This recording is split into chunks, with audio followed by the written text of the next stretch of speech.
केंद्रीय जल शक्ति मंत्री सी.आर. पाटिल ने वक्फ संशोधन बिल को लेकर बड़ा बयान दिया है। उन्होंने कहा है कि यह बिल न केवल हिंदू बल्कि पारसी और मुस्लिम समुदाय के सुधार के पक्ष में भी है। उन्होंने इसे एक महत्वपूर्ण कदम बताते हुए कहा है कि यह बिल सुनिश्चित करेगा कि कोई भी संगठन किसी संपत्ति पर बिना अधिकार के दावा नहीं करे। साथ ही उन्होंने यह भी कहा है कि वक्फ संशोधन विधेयक को लेकर लोगों और अधिकारियों के बीच असंतोष है और कुछ नियमों को हटाने की आवश्यकता है।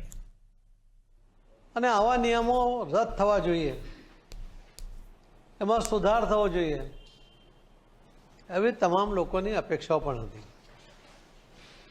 अने एमां फक्त हिंदू नहीं पण पारसी होय के मुस्लिम बिरादरो होय ए पण खूब मोटी संख्या में एमां सम्मत हता।